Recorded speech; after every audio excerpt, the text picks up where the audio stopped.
When I think upon your goodness and your faithfulness each day. Amen. Amen. Le thème de ce jeûne, Rota, nous Bible alors nous ton Seigneur, à clonon. comment devenir le fils bien-aimé avec toute ton affection? Ne na blogbon bona huzo vi mau vi wanyina mauton. Bodo home hunda hobi kwipo. C'est Isaïe 42, versets 1 à 25. Esaïe si wemata kanle no kunwe. Nous gongonon soyi ko nu kwa tongo. Isaïe 42, versets 1 à 25. Voici mon serviteur que je soutiendrai. O mesentoche de na henso elie. Mon élu en qui mon âme prend plaisir. Mais tinti men ko tian bo ali don tie no mo nyona do yeme. J'ai mis mon esprit sur lui. Mwaze gbigotie do jito. Il annoncera la justice aux nations. Enala dodo nu akotale. Il ne criera point. Era dahwa. Il n'élèvera point la voix. Ena zegbedaga. Elle ne la fera point entendre dans les rues. Kakawe na esiro aliledia. Il ne brisera point le roseau cassé. Atie ko wen eye na le hen de voix. Et il n'éteindra point la mèche qui brûle encore. Bo o zotie koro didiwe ena henchia. Il annoncera la justice selon la vérité. Ena la dodo do nu gbome. Il ne se découragera point et ne se relâchera point. Awa kamena kuya nu kana chikonia. Jusqu'à ce qu'il ait établi la justice sur la terre. Kaka dia wende ena do dodo aida ekungban jio. Et que les îles espèrent en sa loi. Bonu toise de kwele enawa do nu kundido do senton leme. Ainsi parle Dieu l'Éternel, Noé mavo mawo edodie. qui a créé les cieux et qui les a déployés, Eye de daji nu kunsin bo bloa danu yele. qui a étendu la terre et ses productions, Boka bloa danu ekungban kodo nu dida ton lebe kwikpo. qui a donné la respiration à ceux qui la peuplent, Bona funfun me do ekungban jile biyo. et le souffle à ceux qui y marchent. Bodo o me do azoni diwele temeteme okpo. Moi, l'Éternel, je t'ai appelé pour le salut, Nye mavo nyolowe nu gwengan. et je te prendrai par la main. Bo na halotui. Je te garderai, Bo na chowi.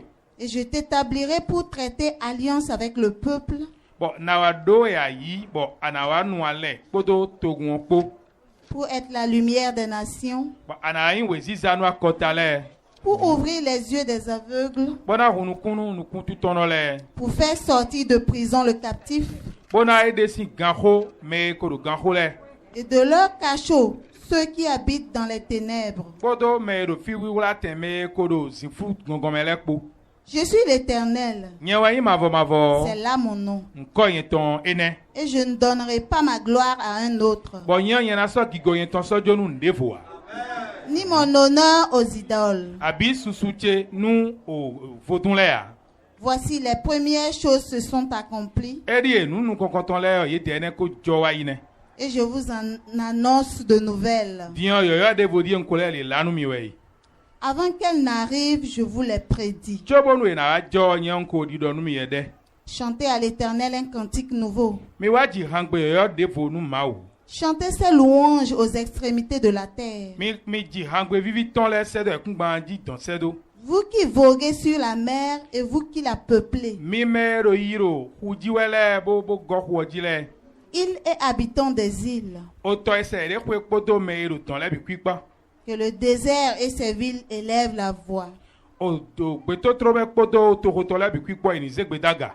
que les villages occupés par Kédar élèvent la voix, Bonu toho to gletoho de o kedasi mele de mele kpo inize gbedaga. que les habitants des rochers tressaillent dans le Grèce. Ye mero soji don le suo yeni na wajije da home.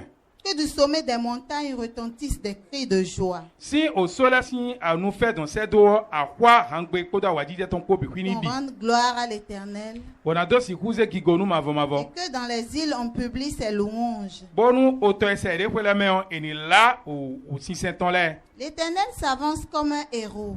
Mavo mavo edi jawe asuka don we.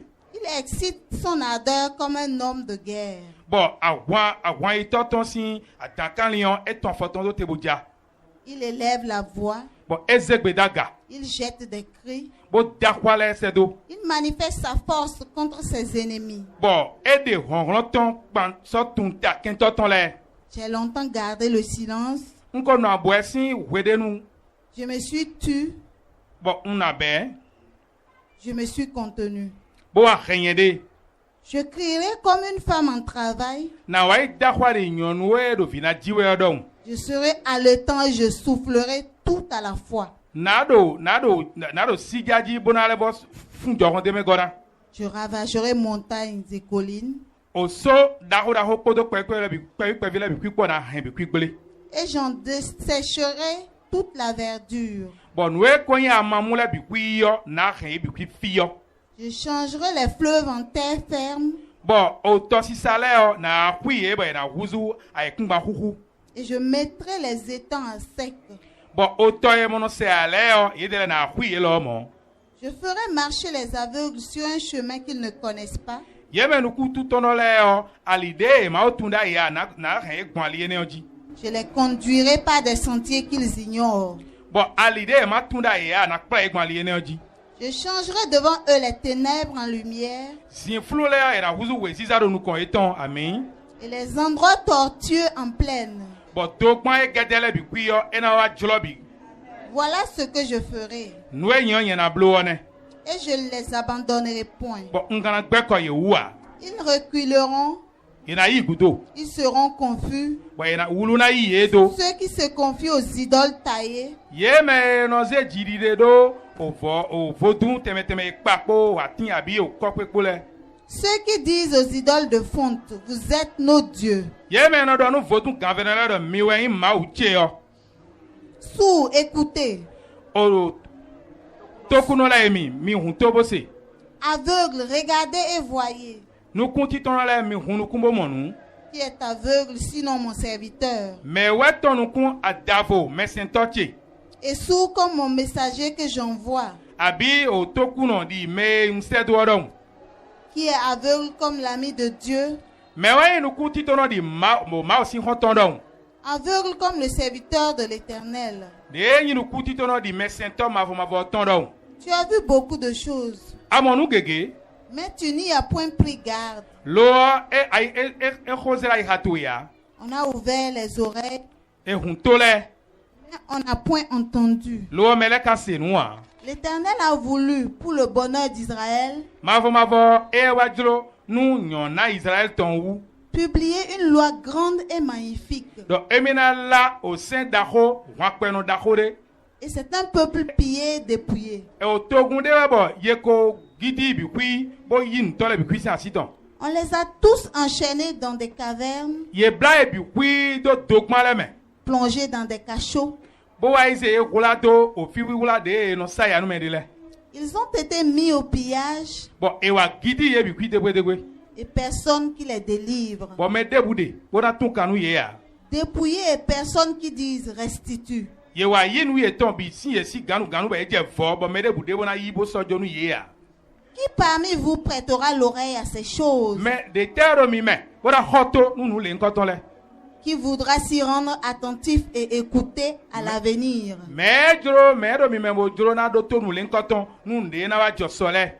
Qui a livré Jacob au pillage et Israël au pillage? Mais o Jacob sojo nu me no kheme gblele poto Israël po. N'est-ce pas l'Éternel? E ma mavo ya che. Nous avons péché contre lui. Nous mi wede. Ils n'ont point voulu marcher dans ses voies Ye jolo na di zoni do alitole dia. et ils n'ont point écouté sa loi. Bon ye de ye babona si o senton le a. Aussi a-t-il versé sur Israël l'ardeur de sa colère Ene wa zombo o khome siton e ja titon kon Israël di. et la violence de la guerre. Kodo o a wan nous no heme glele bo kuno kon yan le La tonko. guerre l'a embrasé de toutes parts Bon, a wan wa ton kon alokale bime. et il n'a point compris. Bon, eso mon kun jende wa. Elle l'a consumé Bon, e ren fiobi. et il n'y a point pris garde. Bon, e ye ka pa ya. Amen. Amen. But I'm grateful for your mercy. And I'm grateful for your grace.